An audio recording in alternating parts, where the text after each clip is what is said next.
maalinka jumce waxyaabaha la sunneeyey waxaa ka mid ah gaar ahaan salaada subax ee maalinka jumce in lagu tukado ragcadda hore suuratu sajda, ragcadda labaadna suuratu hal ataa cala alinsaan. sida xadiidka abi hurayra uu tilmaamayo wuxuu leeyahay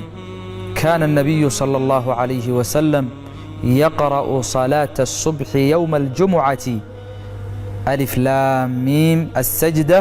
wa hal ataa cala alinsaan. wuxuu leeyahay abi hurayra nebigu salى اllahu عalayhi wasalam wuxuu ahaa salaada subaxee maalinka jumce mid ku tukada suuratu sajda ragcadda hore, ragcadda labaadna hal ataa cala alinsaan. taas macnaheedu ma aha in imaamka oo keliya uu akhrinayo,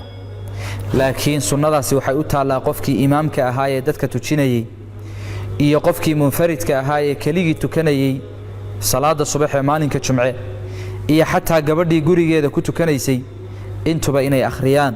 sunnay u tahayoo waa looga baahan yahay. suuradahaas labadaa akhrintooda waxyaabaha loo sunneeyey waxaa ka mid ah suuradahaasi waxa ay ka hadlayaan iyo macnaha ay tilmaamayaan oo ah inay suuradahaasi qofka xasuusinayaan inuu jiray wakhti uu qofka bini aadankaahi aanu jirinba, wuxuu ahaa aanay jirin, iyo intaa ka bacdi qaabkii waxa weeyaan ilaahay subxaanahu wa tacaala u abuuray u unkay oo waxa weeyaan loo bilaabay abuurkiisa, iyo qaabkii ilaahay subxaanahu wa tacaala maraaxisha kala duwan uu u soo mariyey, iyo inuu dhimanayo, iyo intaa ka bacdi in la soo saarayo, iyo intaa ka bacdi in la xisaabinayo,